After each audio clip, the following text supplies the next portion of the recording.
Merci en tout cas à toute l'équipe des apprenantes de m'avoir invité, de m'avoir donné l'occasion un peu d'essayer de synthétiser les idées que j'ai. C'est une vieille idée, cette idée qu'il faut renoncer à un certain nombre d'apprentissages. En tout cas, c'est ce que j'ai rencontré moi dans mon parcours. C'est que j'avais appris des choses, que j'avais fait beaucoup d'efforts pour les apprendre, beaucoup d'efforts pour les mettre en pratique, et puis que ça grinçait un peu au moment de la mise en pratique clinique. Et j'ai toujours privilégié la clinique sur le savoir théorique. N'empêche que la clinique nous impose de réfléchir et donc de construire un savoir théorique à partir d'elle. Et en même temps, elle n'arrête pas de remettre en question ces connaissances qu'on acquiert et qu'ensuite on essaye d'appliquer. Ça doit être pour ça d'ailleurs que parfois je suis intervenu dans quelques DU de coaching, merci Eric de m'avoir fait venir, mais habituellement ça ne dure pas trop longtemps. Faire des différences entre thérapie, coaching, accompagnement, enfin je pense on est dans des métiers d'accompagnement et que l'accompagnement, au fond c'est ce qu'on fait tous en tant qu'être humain, on devrait s'accompagner les uns les autres et s'aider les uns les autres à construire des vies dignes d'être vécues. Donc j'ai une conception un peu généraliste de l'accompagnement.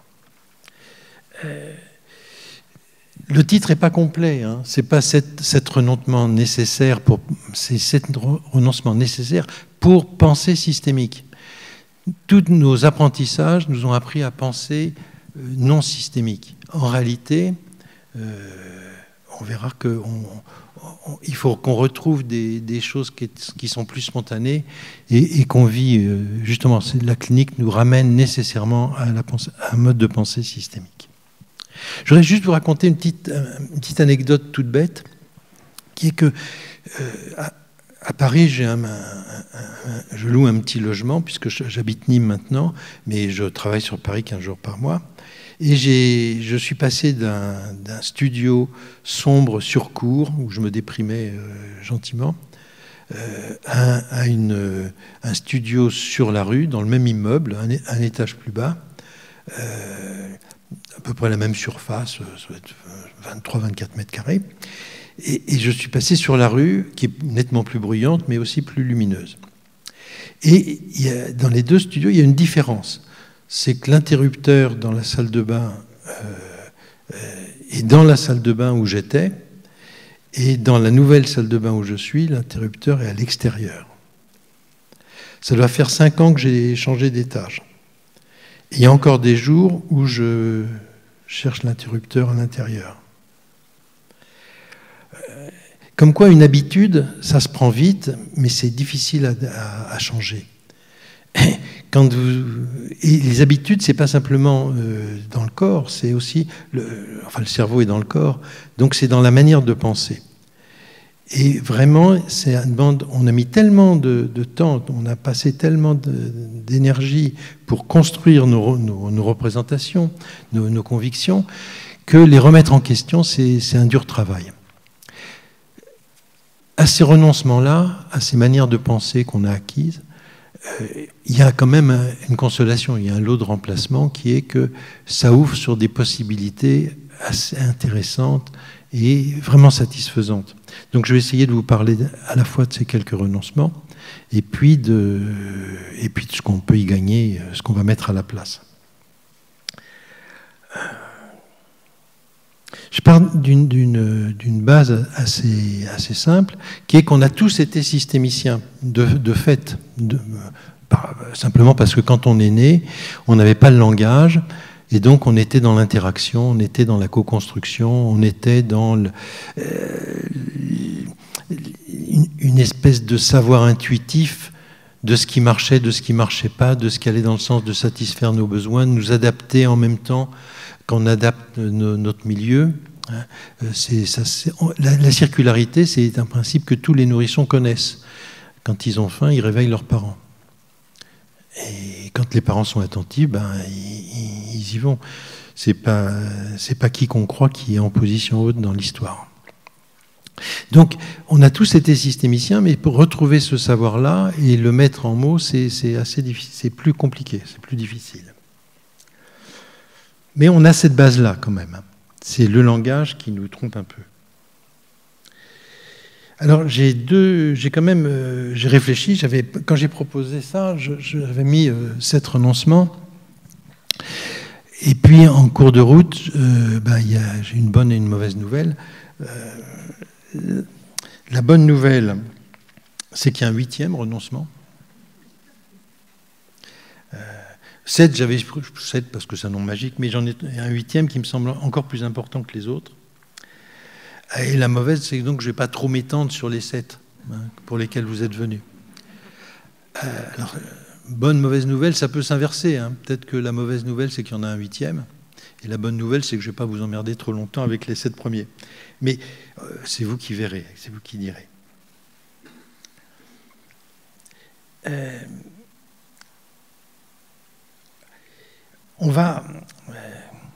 Tout accompagnement, la systémique à laquelle je tiens, c'est une systémique qui n'est pas une penser les systèmes comme si on était en dehors du système. C'est ce qu'on appelle la 2e cybernétique, c'est-à-dire on fait partie du système, et c'est donc à partir de la façon dont on se retrouve impliqué dans le système que là, il va falloir penser ce qui nous arrive. Penser ce qui nous est offert, penser ce qui nous est apporté, penser ce qu'on vit, et aussi penser ce qu'on pense avant d'agir. Et c'est dans ce processus de co-construction, c'est pour ça que je suis intéressé quand j'ai vu qu'il y avait l'école de la coopération, parce que finalement j'ai donné un peu à cette synthèse systémique que j'essaye de faire le nom de approche systémique coopérative pour insister justement sur cet aspect de co-construction.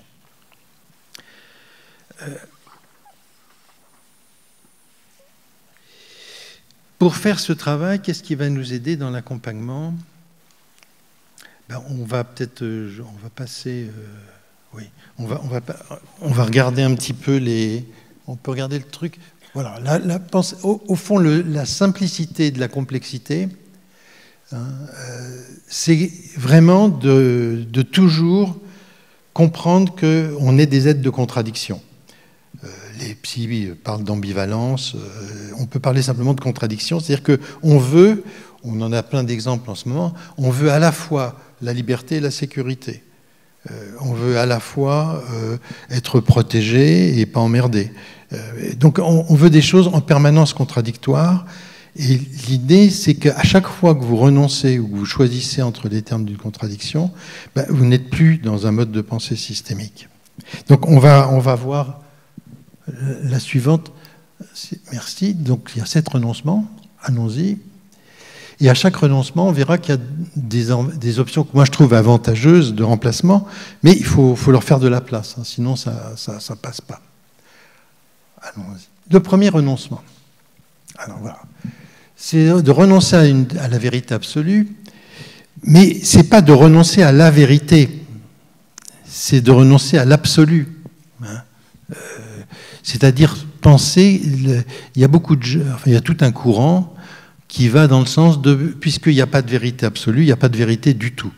Donc on en arrive à tout se vaut, tout est le contraire de tout, c'est équivalent.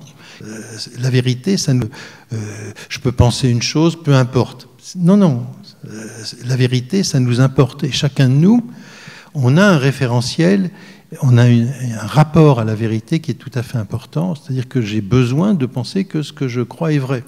J'ai besoin de penser que ce que je pense est juste, vérifiable, partageable, convaincant. Je la pense dans le contexte de validité. Elle a un contexte de validité. Mais ça veut dire que, hors ce contexte, c'est peut-être plus vrai, c'est peut-être pas valide. Ce qui est valide, par exemple, chacun a ses idées, il a raison d'avoir ses idées, puisque ces idées sont construites sur ses expériences et l'interprétation de ses expériences de vie. Donc chacun de nous sommes persuadés de la vérité de notre construction du monde. Mais le problème, c'est que toutes les constructions du monde de chacun sont vraies. Donc nous avons des vérités différentes, mais qui reposent sur des expériences vécues par chacun et qui ne seront modifiables qu'au prix de nouvelles expériences. C'est l'expérience qui va nous mettre dans une situation où on va éprouver des choses qui vont ébranler un certain nombre de convictions acquises et qui vont nous prouver que ce qu'on croyait vrai était vrai jusque-là, dans ce contexte-là, mais n'est peut-être plus vrai aujourd'hui dans un autre contexte. Donc, il faut renoncer à ce qu'on a appris. On nous a appris que si c'était vrai, et si c'est pas vrai, c'est faux. C'est l'un ou l'autre. C'est la pensée du ou. Edgar Morin a beaucoup insisté là-dessus. Là, il faut passer à une pensée de ça peut être vrai et faux en même temps, mais en fonction de quoi? En fonction des contextes dans lesquels on place la chose, dans lesquels on les met. Si j'avais été un doué pour le PowerPoint, je vous aurais mis des sculptures. J'oublie toujours son nom, un sculpteur qui a fait une sculpture qui s'appelle Yes, No. Quand vous regardez la sculpture, il y a écrit Yes, puis quand vous tournez autour, ça se déforme, puis ça devient No. Bon. Et il a fait plein de sculptures comme ça, où selon l'endroit où vous vous situez, vous voyez une facette différente. Mais au fond, c'est ce qui se passe quand on pose un dé devant nous. On voit une face, et puis on lit un chiffre, et ce chiffre est vrai. Mais n'empêche que celui qui est de l'autre côté, qui voit l'autre face, il voit un autre chiffre, et il est aussi vrai que celui qu'on a vu. Le monde est suffisamment complexe pour qu'il y ait plusieurs lectures possibles, mais ces lectures sont partielles. Elles sont vraies, mais partielles. C'est donc, quand on dit renoncer à la vérité, c'est vraiment renoncer à l'absolu de cette vérité. Et du coup, on découvre plein d'autres points de vue qui sont tout à fait enrichissants. Allez, un autre renoncement, on va voir après. Alors ça, c'est difficile. Renoncer à traiter la cause du problème. On a tellement appris. Il y a même encore des gens qui, je nommerai personne, mais qui se présentent comme radicaux. Il faut traiter le mal à la racine. On va être radical. C'est la culture de la betterave et du navet, quoi. On retire le problème, on le retire, puis hop, il n'y a plus de problème. Manque de peau, nos problèmes sont des constructions. On est toujours plusieurs à l'ouvrage. Et dans cette construction, c'est plus un rhizome qu'une racine. Donc, je ne sais pas si vous avez déjà planté des bambous chez vous, mais méfiez-vous. Le bambou, vous l'enlevez, ça continue. Parce que ça se répartit partout. C'est multiconstruit. Donc, il faut renoncer à penser en termes de cause, parce que la cause, vous pouvez la chercher, vous pouvez en identifier, mais tous les éléments que vous pourrez identifier font partie du système, donc peuvent être considérés comme participants à la construction du problème que vous étudiez. Donc, en réalité, il faut remplacer la causalité unique par la multicausalité. Et surtout, il faut même, moi personnellement, j'essaye de penser en termes de paramètres d'une situation et non pas en termes de causalité. Vous déplacez un paramètre, quel qu'il soit, nécessairement, le tout étant plus que la somme des parties, ce paramètre, s'il bouge, il peut faire bouger, mais on ne sait pas qu'est-ce qui va faire bouger exactement, mais il va faire bouger le reste du système. Donc on peut tout à fait agir sur n'importe quel élément du système pour provoquer une modification qui peut être intéressante ou qui peut être catastrophique. On ne le sait pas d'avance, puisque je ne sais pas comment les autres éléments, c'est pas mécanique, les autres éléments du système ont leurs propres intérêts, leurs propres compréhensions, leurs propres attentes, leurs propres besoins, leurs propres peurs, et du coup, ça peut entraîner des réactions complètement inattendues. Mais si on veut provoquer le changement, il faut s'attendre un peu à l'inattendu quand même. Donc, renoncer à trouver la cause.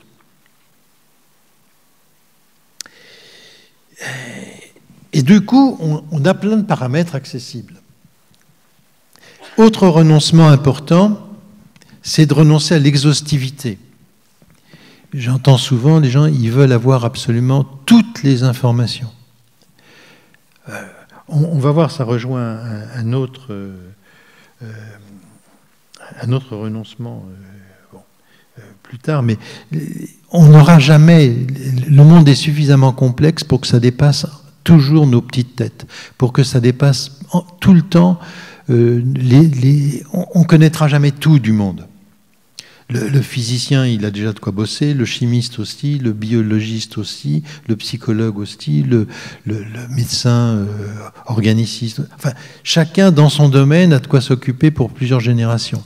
Donc a priori, croire qu'on aura toute l'information sur une situation est une illusion dont il serait important de guérir. Habituellement, comment ça se manifeste dans nos pratiques? Ce qu'on nous a dit, c'est qu'il fallait collecter les informations. Et puis, une fois qu'on les a collectées, on les trie, et puis on pense après. Là, l'idée, c'est qu'on pense déjà avant même de les collecter. La pensée, la capacité à penser, elle est déjà là avant même que les informations nous arrivent. En plus, elles nous arrivent par de multiples canaux, ce qui fait que ça complique quand même un peu la tâche, et que ces informations, ce qui nous intéresse particulièrement, c'est en quoi ces informations peuvent exprimer des contradictions, c'est-à-dire des tensions qui sont dans le système. Donc, on a une autre manière de dire ça, c'est d'insister sur le fait qu'on a toujours suffisamment d'informations pour travailler, pour faire ce qu'on a à faire, et qu'il ne faut jeter aucune des informations qu'on a. On le verra dans un renoncement supplémentaire. Donc, ne cherchez pas à cumuler de l'information entre ce qui vous est dit, ce qui vous est montré et ce que vous ressentez. Il y a déjà largement de quoi faire à chaque instant. Quand on reçoit quelqu'un, la première fois qui rentre, au premier coup d'œil, vous avez déjà plein de sensations. Vous avez déjà plein d'idées qui vous viennent. Je vais illustrer ça en vous donnant un petit exemple. Komoni El-Kaïm, avec qui j'ai été formé, je me suis formé, à qui je dois quasiment tout ce que j'ai fait depuis. Il nous racontait souvent cette histoire, il l'a écrite, je crois, dans un de ses livres, oui, Komoni El-Kaïm était quelqu'un d'extrêmement chaleureux, d'extrêmement jovial, extrêmement accueillant. Il reçoit un jour un patient, et ce patient est à peine en face de lui que vraiment, Moni trouve que ce mec, il a une tête à claque. Il n'y a rien à faire vraiment. Bon. Alors il s'assoit tranquillement et il lui dit très gentiment, il lui dit, faut que je vous dise, il m'arrive une chose bizarre. J'aime bien recevoir de nouveaux patients, de nouveaux clients. Mais vous êtes à peine arrivé, je suis furieux contre vous. Vous m'avez rien fait. Et je suis furieux contre vous. Est-ce que vous pouvez m'expliquer pourquoi je suis furieux contre vous? Et le gars lui dit, mais je viens pour ça. Tout le monde est toujours après moi.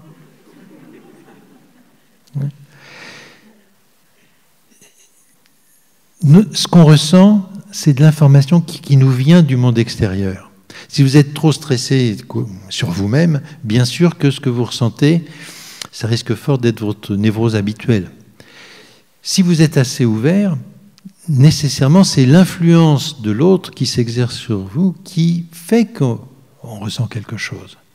Ce ressenti, on le verra plus loin, on va approfondir un peu cette question-là. Ce ressenti, il ne m'appartient pas. C'est un bien commun. Mais je ne peux pas le remettre dans la communauté brute de décoffrage.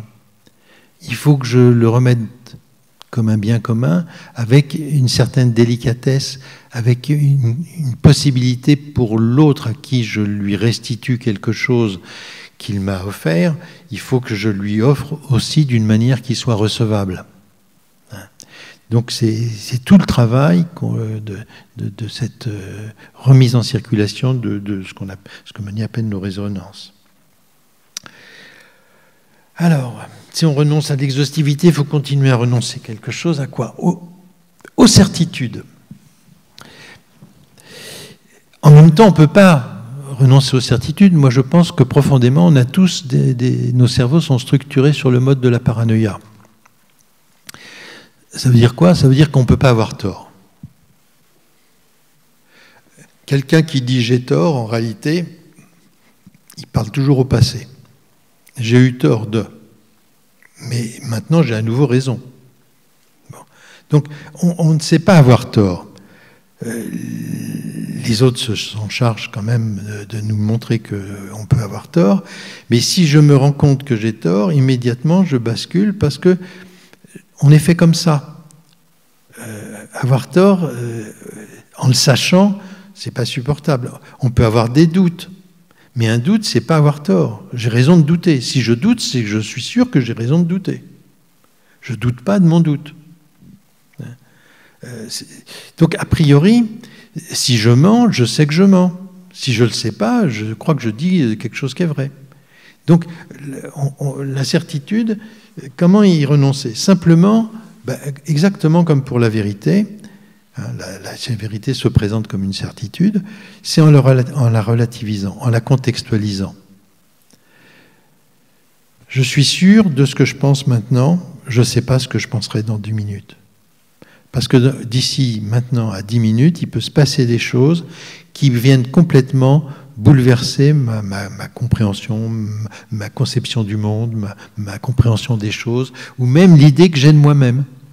Il peut se passer un événement qui d'un seul coup me met face à ma lâcheté ou à mon courage, j'en sais rien, face à ma stupidité ou à mon intelligence. Je ne sais absolument pas ce qui peut se passer. Les événements sont créés dans la rencontre avec de l'imprévu. Habituellement, on aime bien l'imprévu, mais un imprévu supportable, un imprévu qui va dans le sens de ce qu'on sait déjà. Sinon, ça nous déstabilise complètement. Ça nous met... et ça, c'est vraiment des expériences de vie intenses. Dans un de ces bouquins... comment elle s'appelle, la psychologue là, qui avait perdu 2 enfants dans un accident de voiture et qui a monté, c'est Geneviève Jorgensen, je crois, la Ligue contre la violence routière. Elle raconte dans un livre cette expérience que ces 2 enfants ont été tués dans un accident de voiture où ils étaient avec les grands-parents, la voiture a été percutée par l'arrière, les 2 fillettes étaient éjectées, on les a retrouvées mortes sur le bas-côté. Quand elle est retournée dans son appartement, dans la chambre de ses enfants, c'est là qu'il y a vraiment... On ne peut pas échapper à cette remise en question par l'expérience. Elle a vu d'un seul coup le plancher de la chambre s'incliner comme ça, et elle s'est sentie glisser, aspirer vers la fenêtre qui était ouverte au 5e ou 6e étage de l'immeuble. Et c'est son mari qui l'a rattrapée avant qu'elle ne passe par la fenêtre. Elle ne dit pas qu'elle avait envie de mourir ou de se suicider. Ce qu'elle a vu, c'est le monde basculer.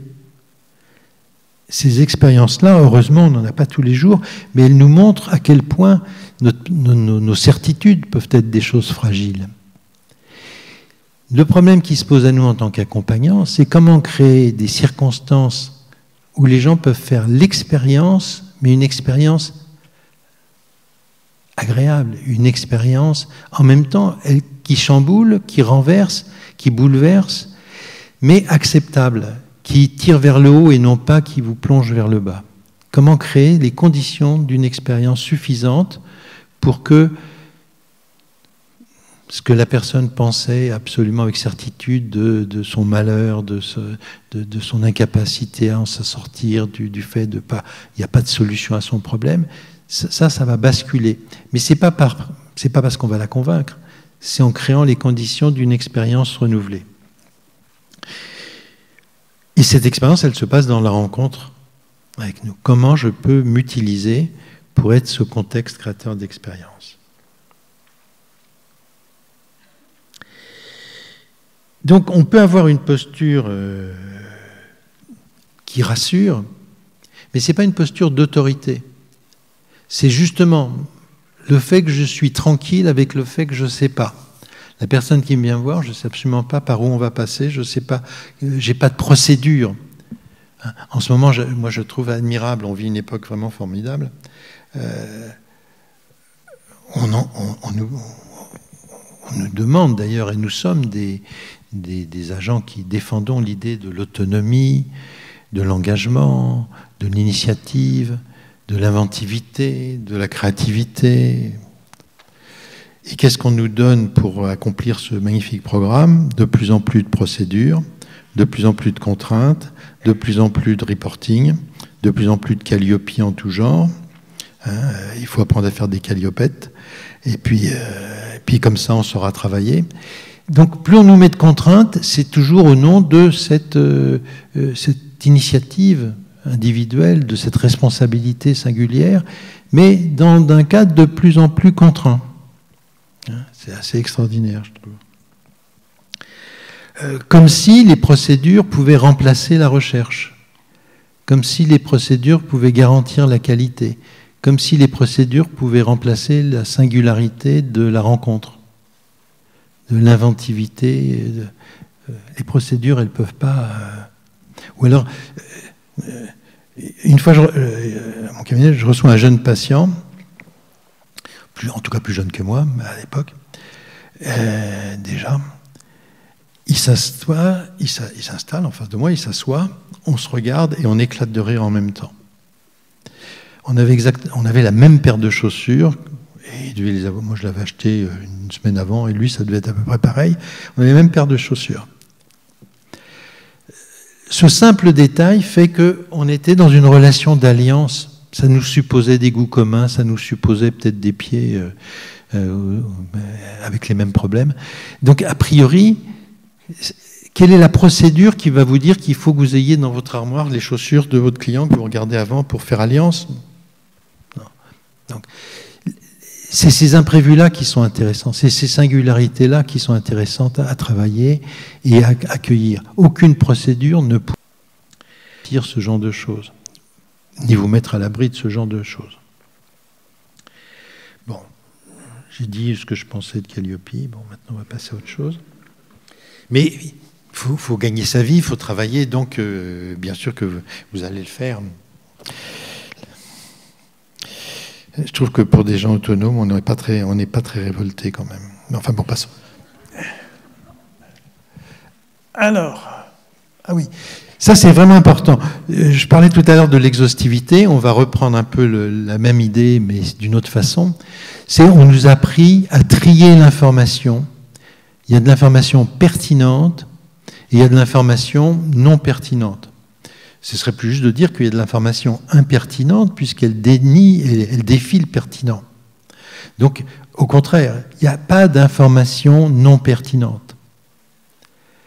L'information qui est non pertinente, elle révèle surtout notre incapacité à la penser. Je vous propose plutôt de trier les informations d'une autre manière. C'est qu'il y a une pile, il y a les informations redondantes, c'est-à-dire celles qui vous disent toujours la même chose. Quelqu'un qui vient et qui se plaint de l'autre. Moi, je peux vous parler de ma femme pendant des heures, et je vous donnerai un tas d'exemples des raisons que j'ai de me plaindre. Mais je me garderai bien de vous dire les raisons que j'ai de l'aimer, parce que vous pourriez peut-être être intéressé. Donc, il y a de l'information redondante, et puis il y a les informations discordantes, les informations incongruentes, les informations contradictoires. Ce qui m'intéresse, c'est les deux, c'est la relation entre les deux. Je vais vous donner une de mes formules préférées, c'est que l'incohérence, ça n'existe pas. L'incohérence, elle n'est que dans la tête de celui qui la perçoit. Et elle correspond à quoi? Elle correspond à un manque de compréhension de ce qui relie les deux éléments perçus comme incohérents. Je vais raconter une petite anecdote. Je peux la nommer, c'était avec Josiane de Saint-Paul, PNListe émérite, qui m'a formé à la PNL, qui a fondé l'IFPNL, avec Alain Quirol. Et je ne sais plus de quoi on discutait, et je lui pose une question. Et elle me dit « Ah, oui ». Alors, bien sûr, comme j'aime bien embêter le monde, je lui dis « Tu dis non avec la tête et tu me dis oui avec la bouche. Qu'est-ce que je dois croire ?» Alors elle réfléchit, et puis elle me dit « Quand tu m'as posé la question, j'ai envisagé une réponse, et puis je me suis dit non, c'est pas ça, oui, c'est ça. » C'est-à-dire que son mouvement de tête reflétait le travail de pensée intérieure avant de me répondre. C'était pas une incohérence, c'est pas une contradiction. Le fameux sourire du pendu dont vous avez entendu parler, ceux qui ont fait de l'analyse transactionnelle, hein, les gens qui vous disent des choses dramatiques avec un petit sourire. On leur dit, mais alors, il faudrait savoir, hein, c'est épouvantable ou c'est joyeux? Vous souriez et vous me dites des choses terribles. Ben oui, il s'accroche aux branches. Je souris parce que je ne veux pas en pleurer. Je veux à la fois que ce qui me heurte, ce qui me fait souffrir soit pris en compte, que vous l'entendiez, mais je vous montre aussi que j'essaye de tenir bon, de résister.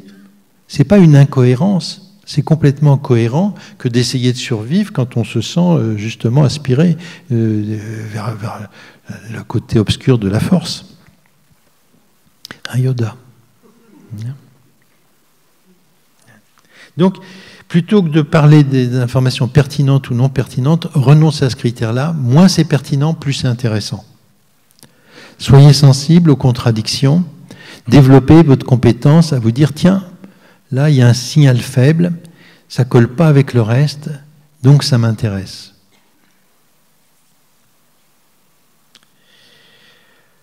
Alors...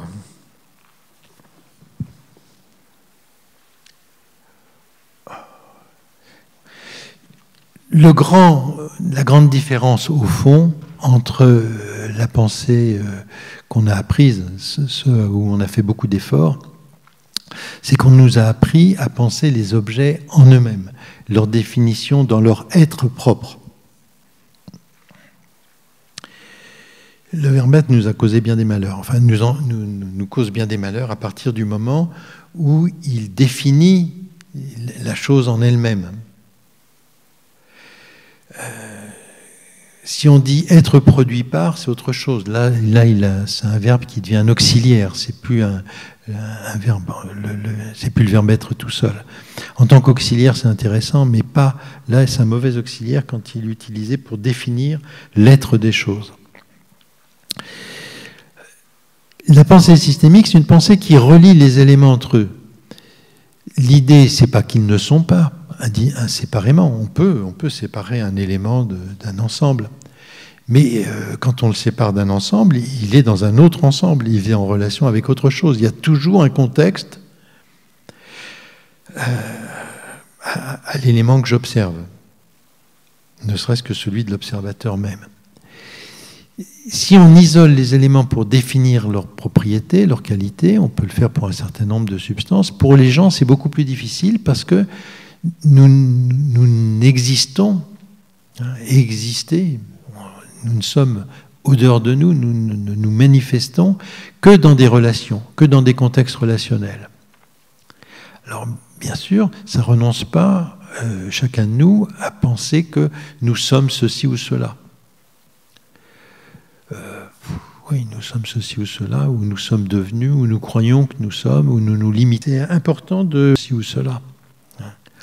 Donc, vraiment, c'est important de s'intéresser plus au processus qu'aux choses mêmes. La pensée systémique, c'est une pensée qui relie et donc qui met les objets dans leur mode de production. La plupart du temps, j'ai pas besoin de penser au mode de production. Je considère que l'objet, mais il a été produit. Il a une histoire et il a un avenir. Nous, en tant qu'êtres humains, on est particulièrement des choses qui sont produites par notre histoire, mais qui sont aussi produites par nos projets, c'est-à-dire par notre futur. Nous ne sommes pas maintenant juste là. Les gens qui prônent un carpe diem absolu, on en connaît, il y en a plein les EHPAD. C'est les gens qui ont la maladie d'Alzheimer. Eux, ils vivent dans le présent, le pur présent. Mais qu'est-ce qui fait qu'ils peuvent avoir des réactions violentes parfois, parce qu'ils sont dans l'émotion du présent, et qui n'ont plus le contrôle que nous permet la prévision du futur? J'ai des expériences passées qui me disent que si je mets les doigts dans la prise, donc au futur, je sais que si je le fais, je vais avoir... Donc je n'ai pas intérêt à le faire. Mais c'est parce qu'il y a cette attente qui est fondée sur l'expérience que je peux donner du sens à mon présent. Si je suis que dans le présent, il n'y a plus de passé, plus d'avenir, il n'y a pas de sens à mon présent. Le sens n'est pas contenu dans l'instant, il est contenu dans la relation entre cet instant et le passé et le futur. Nous sommes, nous les êtres humains, en particulier, au fond, des êtres à devenir. Être, c'est devenir, c'est pas là maintenant. C'est devenir, et donc, ça veut dire que nous sommes, pour une grande part, des êtres d'illusion, d'imaginaire, de rêverie, ou qu'on va faire exister, qui n'existent pas encore, qu'on voudrait voir exister peut-être demain, ou qu'on va faire exister demain. Mais demain, on ne sait pas. Donc les processus, c'est autre chose que les objets. C'est vraiment, ça donne une souplesse, ça donne une fluidité, et surtout, on va le voir un peu plus loin, ça donne une façon de penser, d'aborder les problèmes comme étant non pas des objets qu'il faudrait battre ou changer ou enlever, non, mais comme le résultat de processus qui, construits par des paramètres infinis, peuvent être modifiés. Le problème il va disparaître simplement parce qu'un des éléments de la situation, du processus qu'il construit, a été enlevé ou un élément nouveau a été ajouté et du coup ça ne donne plus du tout le même résultat. Ça évite un certain nombre d'obstinations, d'escalades, de combats où on va voir ça, où on essaye absolument de supprimer, de faire la peau au problème, alors qu'il suffit des fois juste de déplacer un petit quelque chose à côté. Comme un château de cartes, il suffit d'en déplacer une, et puis le château s'écroule. Le problème, il est très solide. Pourquoi? Parce qu'il est construit par toutes les actions des uns et des autres. Et ces actions reposent sur tellement de certitude, de vérité, de besoin, de peur, que ça le maintient en place. Bougeons un de ces éléments, et on peut très bien le voir disparaître.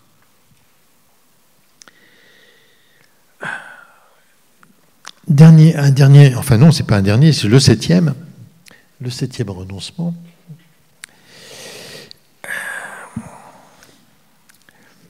C'est renoncer donc à la... Qu'est-ce que j'ai mis? Oui, la simplification. Mais c'est la simplification du compliqué. Le compliqué simplifie beaucoup les choses. On devient expert de quelque chose, c'est l'expertise. Alors c'est compliqué. Le complexe, c'est beaucoup plus simple. Le complexe, c'est simplement l'articulation d'éléments contradictoires. C'est la base de la complexité. C'est ce que rappelait Edgar Morin, c'est penser le « et » là où le compliqué met du « ou ». C'est « ou ça », non, c'est le « et ». Là, on est vraiment dans la pensée de la complexité. Donc ça, c'était les 7 renoncements.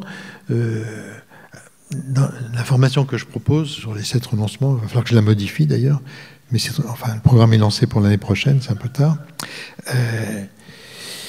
On passe une journée sur chacun, puis on s'entraîne à voir un petit peu comment dans nos pratiques, malgré nous, on a du mal à renoncer, comment on est tenu par ces convictions qu'on a acquises vraiment avec beaucoup d'efforts. Quel est le 8e renoncement? Le 8e, au fond, c'est celui qui est si difficile, que je rencontre et qui fait que tant de situations de coaching, de thérapie ou d'accompagnement tournent au vinaigre, se passent mal, se bloquent. C'est qu'il faut renoncer à s'approprier l'objectif de nos clients.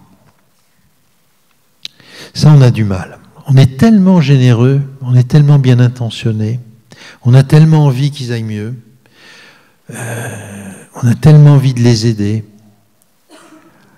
qu'on s'approprie, et leur objectif est tellement séduisant. Ce qu'ils veulent, c'est toujours plus haut, plus fort, plus beau, plus grand, c'est toujours plus. Donc on est immédiatement d'accord, habituellement, avec l'objectif qu'ils proposent, et on ne se rend pas compte qu'en s'appropriant cet objectif, en le faisant nôtre, on croit qu'on fait alliance, mais on a oublié une petite question au passage. C'est au fond pourquoi tout seul. En quoi ils ont besoin de nous pour le faire? C'est certainement parce qu'ils ne savent pas s'y prendre. Heureusement qu'on a eu des formations qui nous permettent de leur dire comment il faut qu'ils s'y prennent. Mais ça, ce n'est pas du coaching, c'est de la formation. On a tous besoin de formation. Si je ne sais pas faire quelque chose que quelqu'un d'autre sait faire, il peut transférer son savoir et me montrer comment faire. C'est là que la frontière entre formation, coaching, thérapie commence à devenir plus floue. Parce qu'effectivement, j'apprends dans des livres des choses qui m'aident et qui m'aident à avoir moins de difficultés ou à faire face à certaines difficultés. Mais une fois de plus, ça, pour moi, c'est de la formation. Le coaching commence quand je suis avec quelqu'un qui se prend les pieds dans le tapis de ses propres contradictions. Et je ne peux pas simplement lui dire « vous avez raison de vouloir ça », bien sûr qu'il a raison. Je dois m'intéresser à qu'est-ce qui fait que justement, alors qu'il le veut, il ne l'a pas, il n'y arrive pas. Qu'est-ce qui l'en empêche? Comment est-il, à son corps défendant, à l'insu de son plein gré, comment se met-il en échec? Quelles sont les contraintes? Je veux pas recourir à l'idée qu'il ne sait pas. Peut-être qu'il ne sait pas. Bon, s'il ne sait pas, si moi je connais une méthode qui marche dans le cas qu'il m'apporte, je lui dis, essayez donc ça, puis vous m'en direz des nouvelles. Si ça marche, c'est bien. Si ça ne marche pas, c'est bien possible que ça ne marche pas. Pourquoi? Parce qu'il y a quelque chose qui s'y oppose. Il y a des contraintes importantes qui ne reposent pas sur le fait que la personne ne sait pas. Les contraintes reposent sur justement tout ce mode d'apprentissage qu'on a vu, sur les certitudes, le fait de détenir la vérité, le fait d'avoir négligé des informations importantes, le fait de ne pas tenir compte de certains éléments, le fait de croire qu'on a été exhaustif et que rien ne nous a échappé. Toutes ces manières-là nous aident à nous construire des problèmes. Et si je ne m'approprie pas l'objectif du client, je ne suis pas contre son objectif. Je veux l'aider à ce qu'il arrive. Mais mon boulot n'est plus de lui apprendre comment faire, n'est plus de l'obliger à le faire, n'est plus de l'amener là où il dit qu'il veut aller. Je veux faire ma part de boulot qui est d'identifier les contraintes qui l'empêchent justement d'avoir satisfaction. Les contraintes viennent... Elles sont en lui, elles sont dans ses relations, elles sont dans ses contextes de vie, elles sont dans son histoire, elles sont dans ses projets, elles sont dans ses valeurs.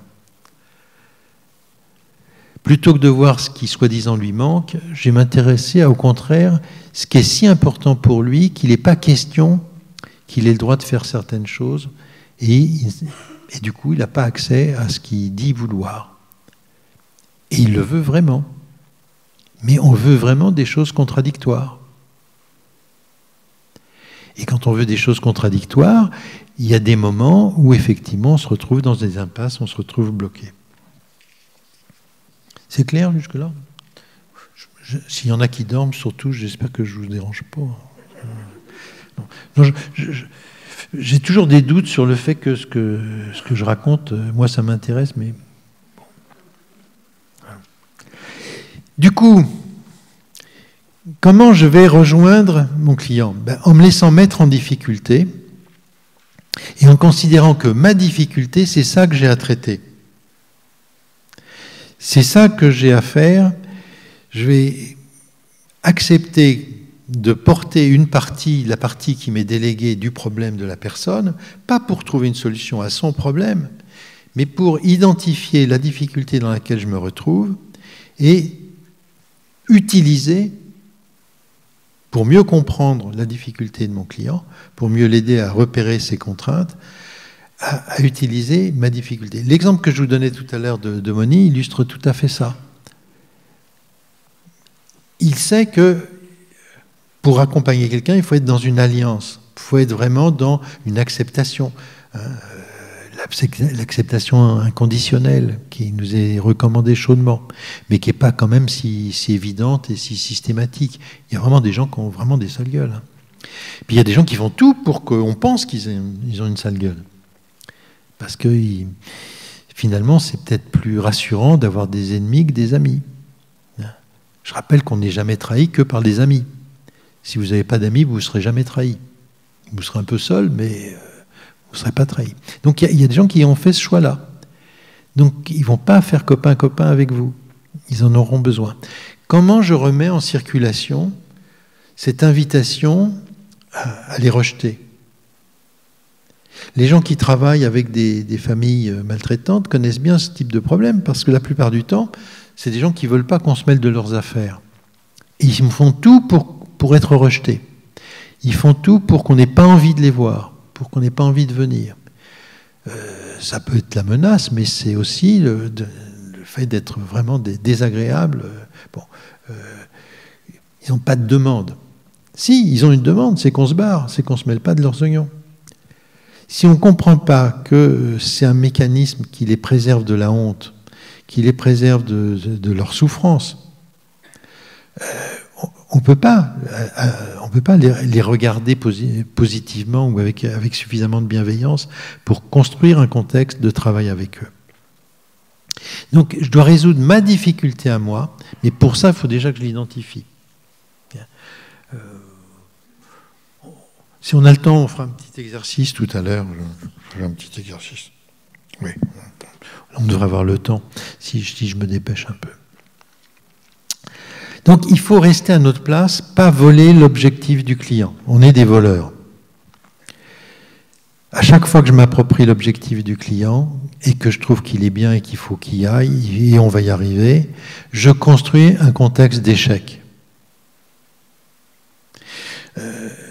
J'explique dans un merveilleux petit livre, enfin un petit livre pas si petit, mais qu'il faut lire à dose modérée quand même, par petite quantité, qui s'appelle l'autosupervision. Mais il faut le lire tranquillement, pas à pas.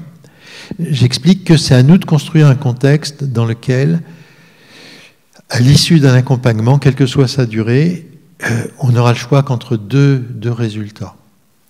C'est soit le succès, soit la réussite. Si vous vous appropriez l'objectif de votre client, vous construisez un contexte dans lequel vous n'aurez le choix qu'entre échec ou réussite.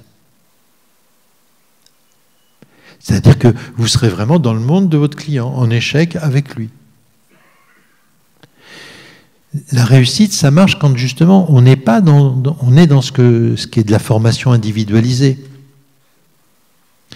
Mais dans le coaching qui tient compte des contradictions dans lesquelles les gens sont pris, et dans les systèmes contradictoires dans lesquels ils sont pris, vouloir à toute force atteindre l'objectif, c'est construire une situation d'échec partagé.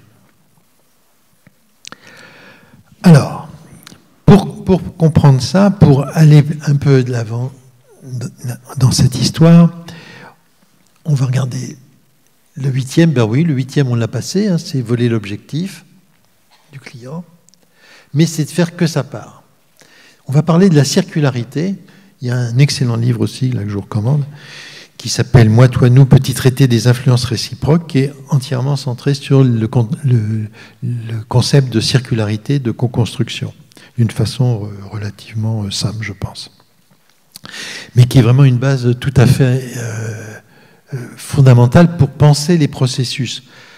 Penser la circularité des processus, c'est vraiment commencer à aborder une ouverture possible, c'est vraiment l'ouverture des possibles. Voyons le suivant. Alors, le schéma tout bête, celui que je répète éternellement depuis je ne sais plus combien de temps, enfin depuis qu'il est au point, hein, c'est de montrer qu'on a, si ça c'est moi, si ça c'est l'autre. Quand je mets tu, ça peut être tu, vous, les autres, tout le monde, les objets. Bon. Nous nous influençons à travers nos comportements. Mon client qui vient, il m'influence par son comportement. Dans le comportement, je mets à la fois ce qu'il me dit, ce qu'il me montre, et puis il me fait éprouver des choses. Et moi, je l'influence par mon comportement.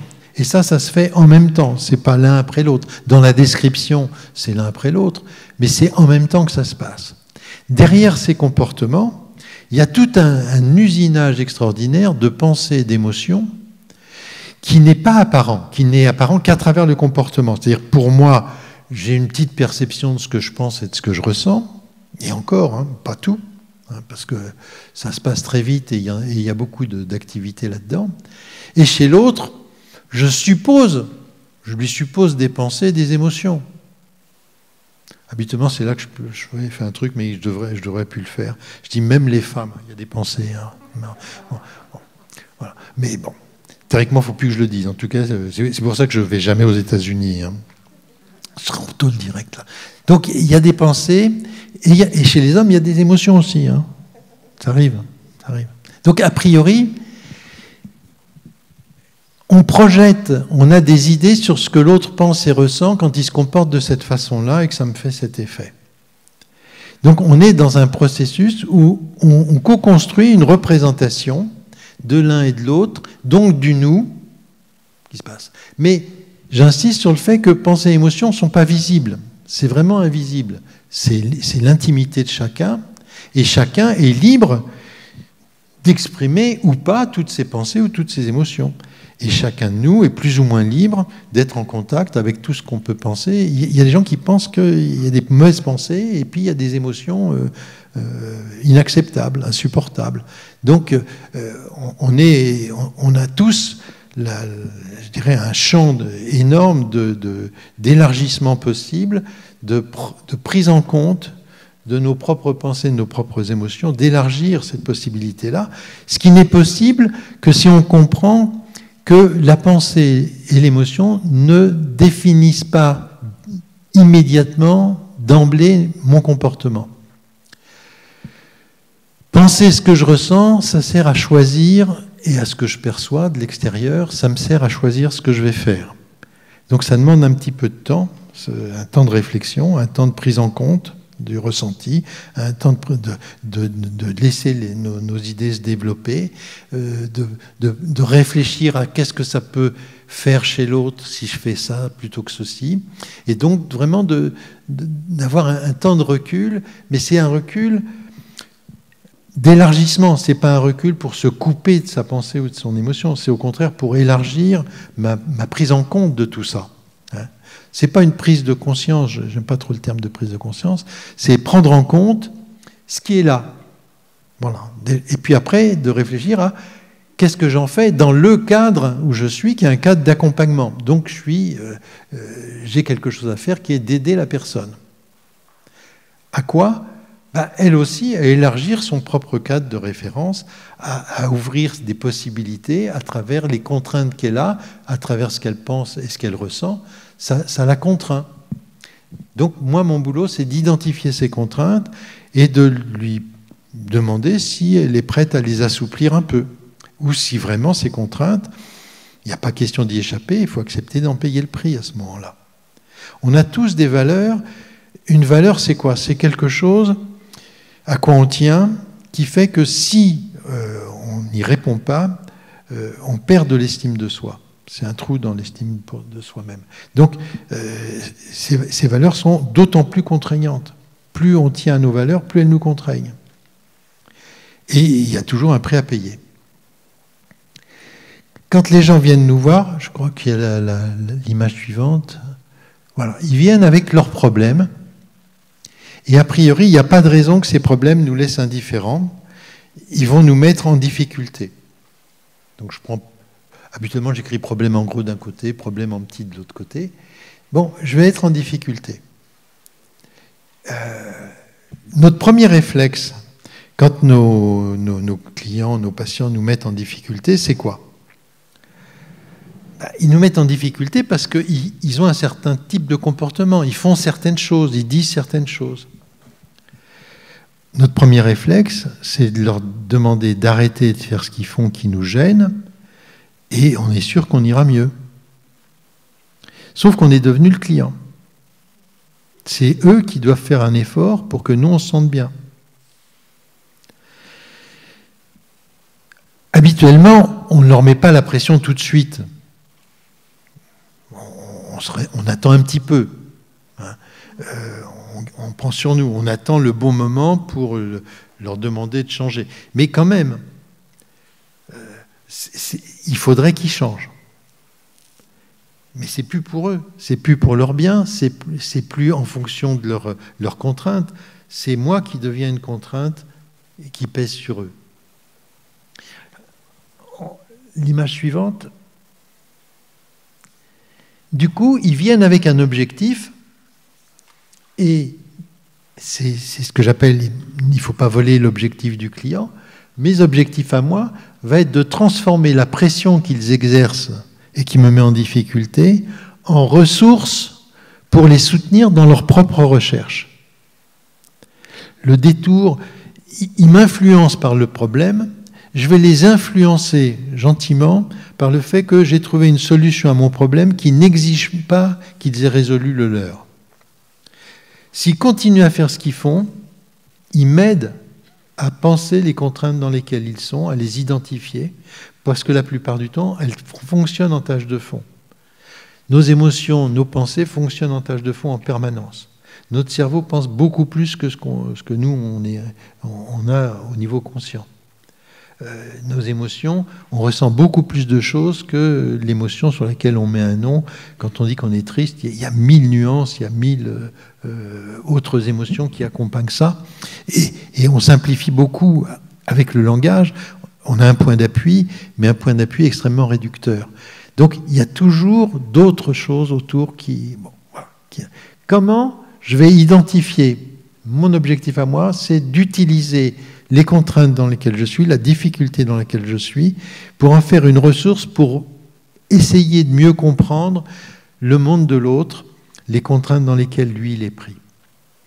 Et de pouvoir les identifier de façon à les questionner, à en mesurer l'importance, le poids, et éventuellement à les flexibiliser, à les assouplir. Après, ma difficulté doit devenir une ressource.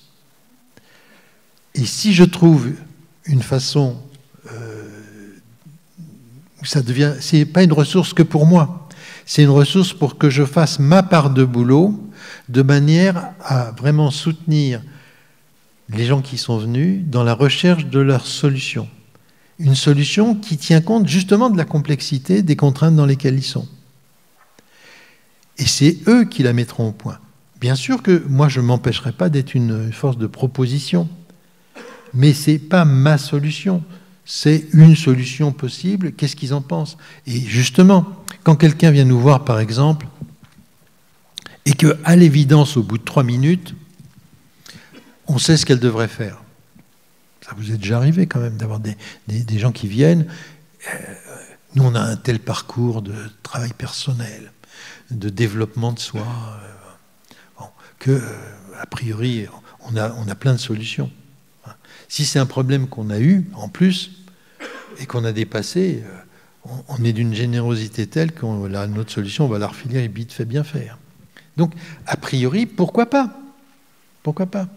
Mais juste un petit conseil clinique. Si l'idée vous vient en moins de 3-4 minutes, méfiez-vous. Ce que vous allez dire, la personne à qui vous allez le dire, elle l'a déjà entendu 100 fois.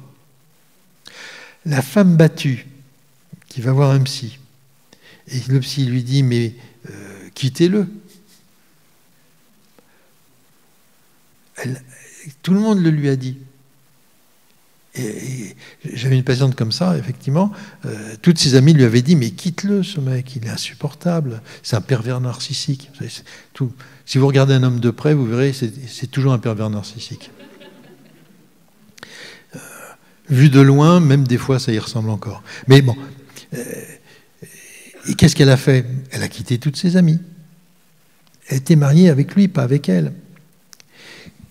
Quand cette femme est venue me voir, je ne lui ai pas dit de le quitter, son mari. Bien sûr, j'aurais pu lui dire, c'est le jeune, on vous a sûrement déjà dit, mais puisqu'il est ainsi insupportable, quitte-le. Qu'est-ce qui vous a empêché de suivre ce conseil si avisé? En quoi ce conseil n'était pas adapté pour vous? Si vous le faites comme ça, d'abord vous vous débarrassez d'une idée qui pèse sur votre cerveau et que vous allez faire peser sur la relation. Et en même temps, les gens, ils disent « mais bien sûr qu'on me l'a dit, bien sûr que moi-même je me dis que je devrais le faire, mais je ne peux pas parce que… » Et ils vous expliquent dans quelle situation, quelles contraintes ils sont. Par exemple, il y a des femmes qui tiennent à leurs enfants.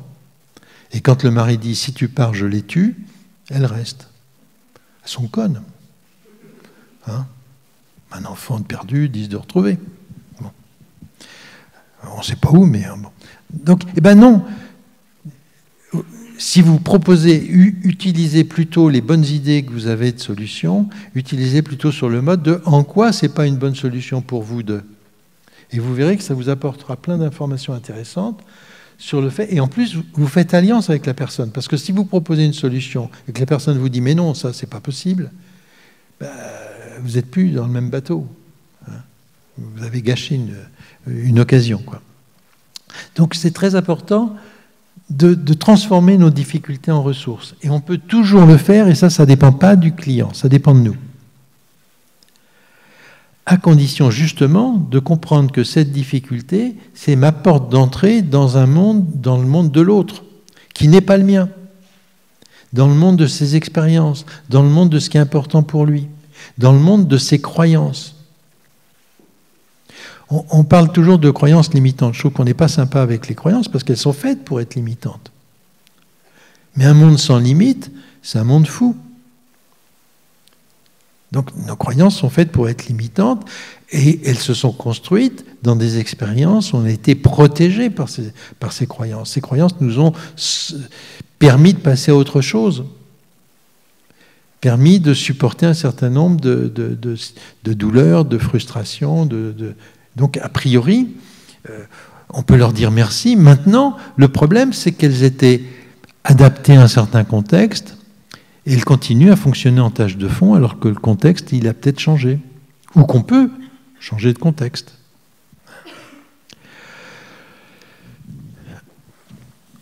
Qu'est-ce qu'il y a après? Je ne sais plus. Ah, un exercice, je ne sais pas. Oui, est-ce qu'on fait un exercice? Oui, bon, on va faire un petit exercice.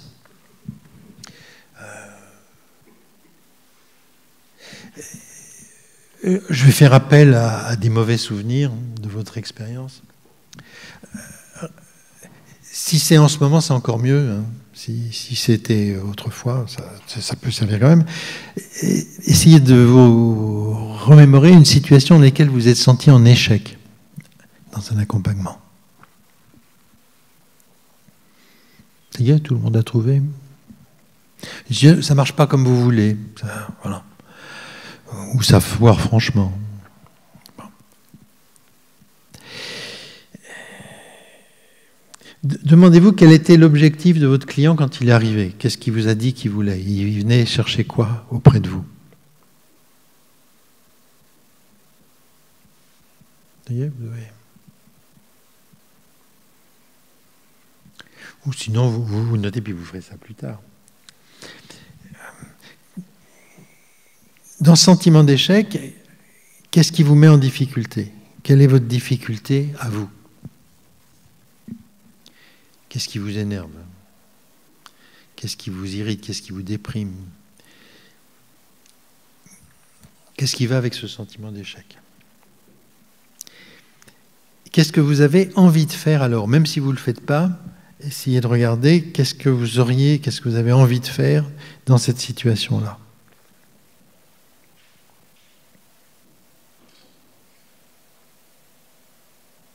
Habituellement, notre répertoire est assez limité. Hein. C'est s'arranger pour que le client ne revienne pas. Ou bien nous partir. Bon, mais on aimerait mieux qu'ils ne reviennent pas. Parce qu'il faut qu'on continue. Puis il y a d'autres clients qui sont plus sympas quand même. La question qui se pose, c'est si cette réaction, si vous l'exprimiez, ce qui vous vient en réaction par rapport à ce sentiment d'échec, qu'est-ce que ça pourrait produire chez votre client? qu'est-ce que ça produirait chez lui?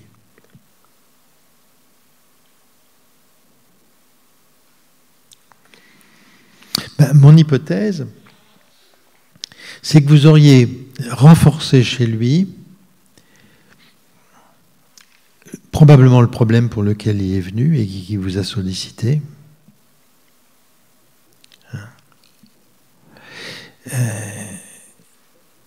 Et qu'il aura renforcé chez vous aussi une croyance ou une conviction que vous avez. C'est-à-dire que dans ce processus-là, à notre insu, on a simplement validé chez l'autre une conviction qu'il avait déjà en arrivant. Et on s'est fait rouler dans la farine. On n'a pas transformé la difficulté dans laquelle il nous a mis en ressource. Il y a un lien très fort entre objectif et problème. C'est Robert Dills, je crois, qui disait « Si vous voulez avoir un problème, donnez-vous un objectif ». Et je trouve que c'est très juste, puisque l'objectif suppose toujours un écart entre l'état actuel et puis l'état désiré.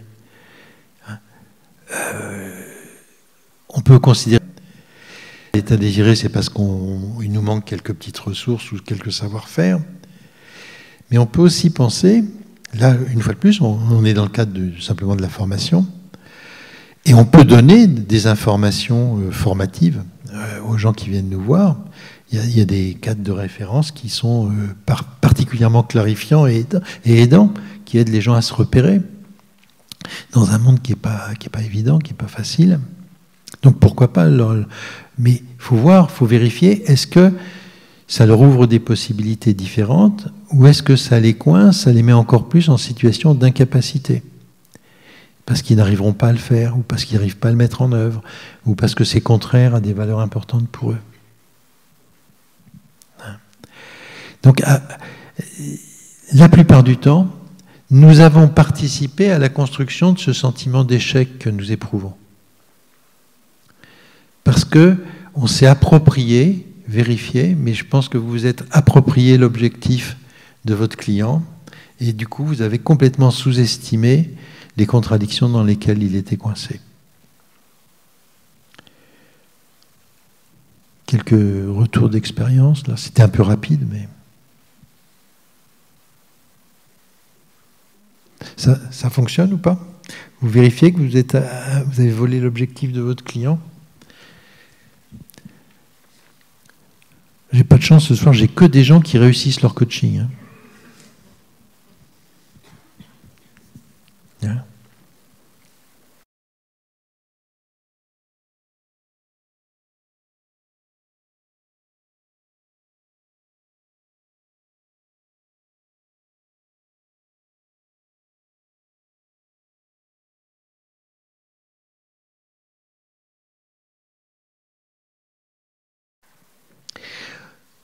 Ok, je veux juste terminer là-dessus, sur le fait que faites bien la différence entre votre difficulté et la difficulté du client. Elles sont en lien, sauf qu'on avance à l'aveugle, c'est-à-dire que ce n'est pas notre savoir qui nous protège, c'est notre curiosité pour découvrir en quoi le monde de l'autre est justement quelque chose, est un monde que je ne connais pas.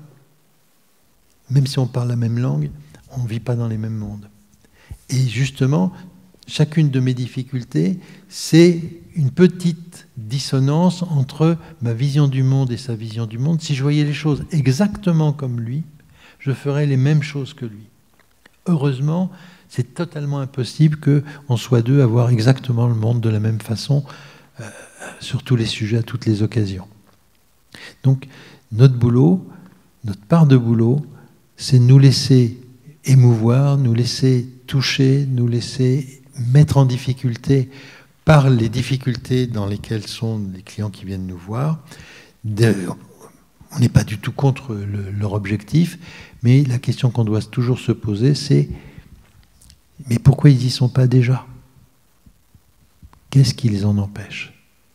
Et cet empêchement, il est tissé dans leur réseau d'histoires, de relations et de projets. Merci de votre écoute.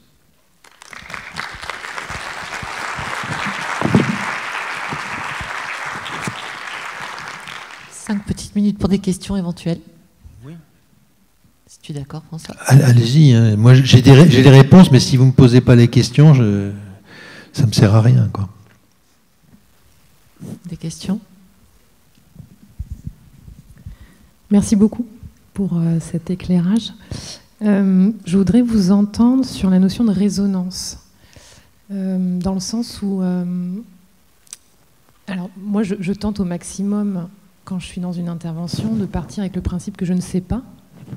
Donc, je n'ai pas de solution toute faite. Par contre, bien sûr, il y a des pensées qui me traversent. Mais souvent, plutôt que de me dire, tiens, je me suis approprié l'objectif de mon client, moi, je me ramène plus à tiens, il y a quelque chose qui résonne chez moi. Donc, je voulais savoir si vous faites une différence entre s'approprier l'objectif de son client et la résonance.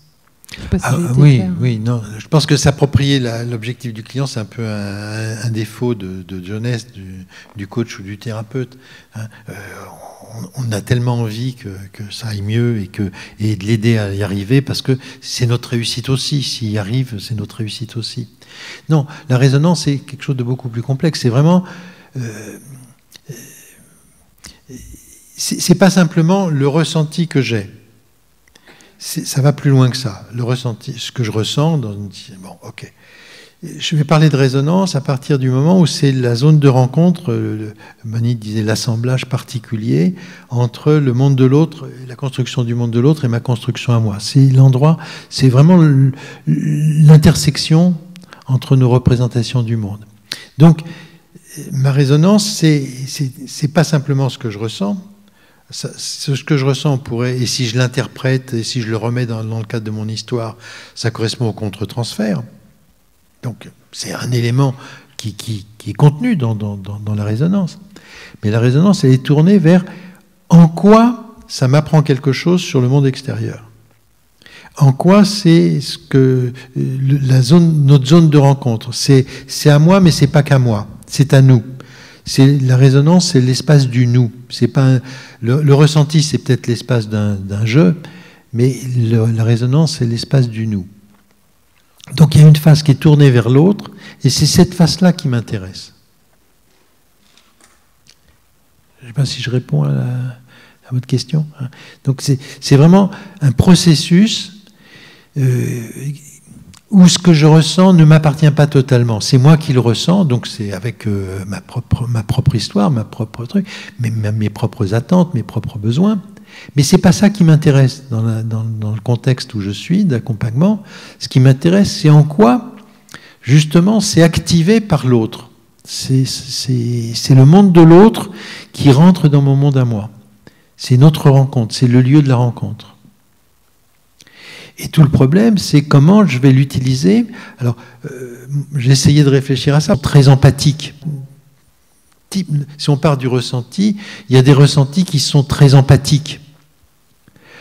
Quelqu'un me parle d'un événement, on partage sa tristesse ou sa joie. Pour moi, c'est une résonance d'alliance qui n'apporte pas grand-chose au travail. On est proche, ça crée de l'alliance. C'est pas négligeable quand même. Ça devient plus intéressant quand c'est des résonances qu'on peut appeler complémentaires. C'est-à-dire que mon ressenti, c'est un peu la place qui m'est désignée. On me conduit émotionnellement à être à une certaine place. Il y a des clients qui vous terrorisent. Vous n'osez pas dire un mot. Bon. Comment ils font pour vous mettre à cette place-là? En quoi c'est important pour eux de se retrouver à cette place-là?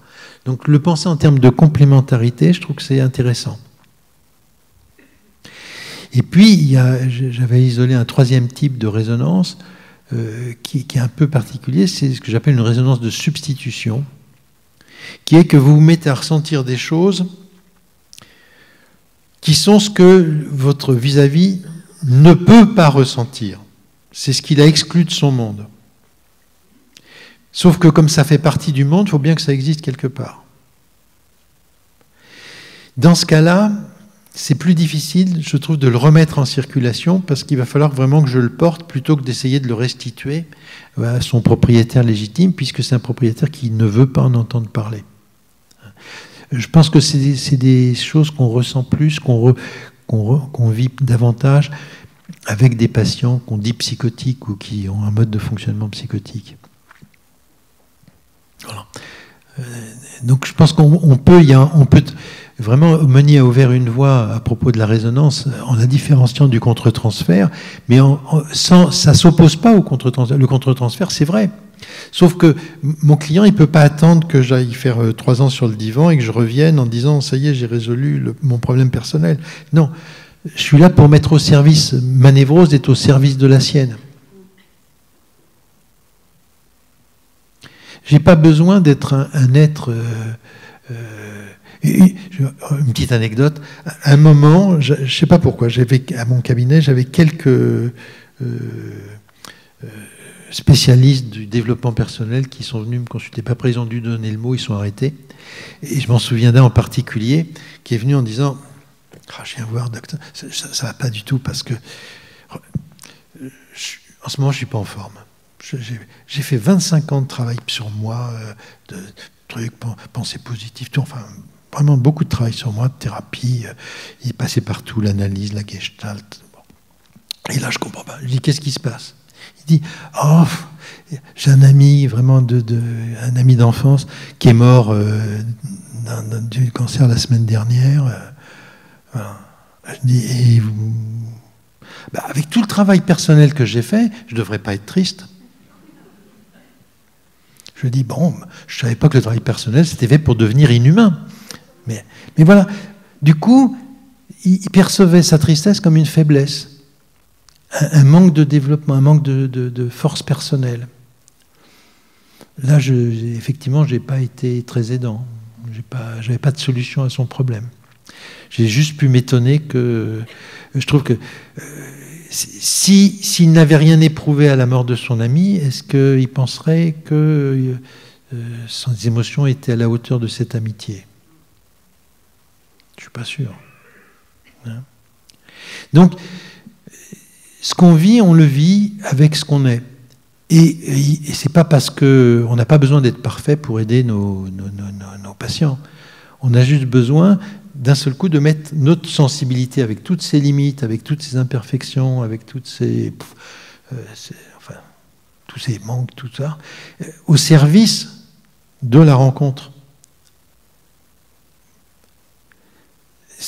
Travailler dans ce sens-là, ça nous oblige justement à être un petit peu plus ouverts sur toutes les mauvaises pensées qui peuvent nous traverser la tête, toutes ces émotions insupportables, désagréables qui peuvent nous arriver et ressentir, et pouvoir justement les utiliser, les prendre comme un don qui nous est fait, une occasion que nos clients nous offrent de nous développer, d'agrandir notre intérieur. De le meubler un peu mieux, avec plus de diversité. Ce qui n'empêche pas qu'après, faut justement réfléchir à qu'est-ce qu'on va en faire au service de l'accompagnement lui-même. D'autres remarques ou questions?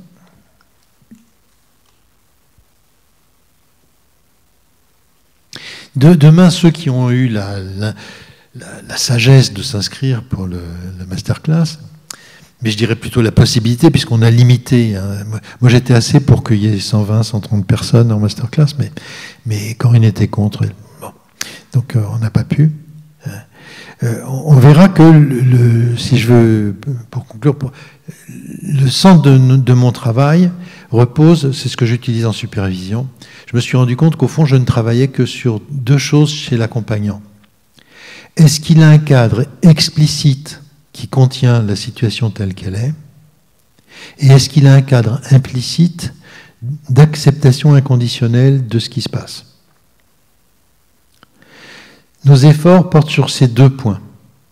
Si c'est ça, faire ma part de travail, c'est rétablir un cadre explicite qui contienne la situation. Des fois, on se laisse imposer un cadre un peu rétréci, et du coup, on est mal à l'aise pour bosser. Et puis, il y a des moments... En tout cas, une fois de plus, hein, c'est moi. Moni, apparemment, il avait une bienveillance naturelle qui faisait qu'il regardait toujours les gens avec beaucoup de sympathie. Moi, je n'ai pas cet humanisme de base. J'ai eu d'autres parents que les siens. Il faut faire avec. Et donc, c'est un vrai travail, je pense, à certains moments. Il faut reconstruire une relation d'acceptation inconditionnelle, parce que ce que la personne fait, ce que la personne dit, ce qu'elle me fait vivre, c'est pas si facile à accepter. Donc, on a un vrai travail d'acceptation. Mais dans ce travail-là, je fais vraiment ce que je dois faire pour pouvoir le soutenir. Et c'est ça, essentiellement, il y a des gens dans la salle qui sont en supervision avec moi, c'est ça que je passe mon temps à faire, c'est les aider à percevoir, à reconstruire un cadre explicite qui contienne la situation. Ça va de pair avec le deuxième truc, parce que si je construis un cadre qui contient la situation, c'est que j'accepte au moins momentanément cette situation. Qu'est-ce qui m'aide à l'accepter? Une chose toute simple, c'est que je n'ai pas envie que ce soit pire. Vous savez, en médecine, on dit d'abord ne pas nuire. Puis il y a quelque chose qui va dans ce sens-là, qui est aussi, je n'ai pas nécessairement envie que mon malade meure guéri. Eh ben, les gens qui viennent, je ne veux pas que leur situation, c'est terrible. Ce qu'ils vivent est terrible. Je veux les aider à ce que ça soit mieux, mais je ne veux pas que ce mieux, ça soit pire. Et je ne sais pas où se loge le pire pour eux. Mais si c'est pas mieux, c'est peut-être parce que s'ils faisaient un pas de plus, ça deviendrait pire.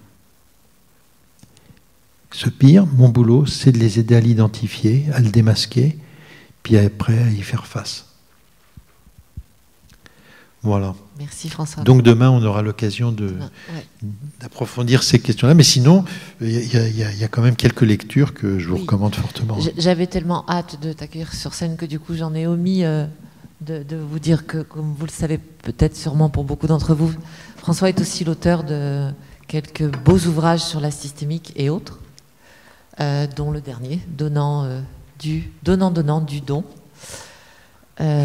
Si vous êtes venu avec quelques ouvrages, voilà, on avait partagé par téléphone c'était OK pour quelques dédicaces pendant le cocktail qui vous accueille tout de suite après. Merci. Demain, masterclass, effectivement, pour ceux qui sont inscrits, c'était limité et c'est complet. Donc, je vous souhaite une très belle journée pour demain, pour ceux qui seront présents, et un bon moment de partage voilà, après cette conférence. Merci de votre écoute et à tout de suite pour un verre.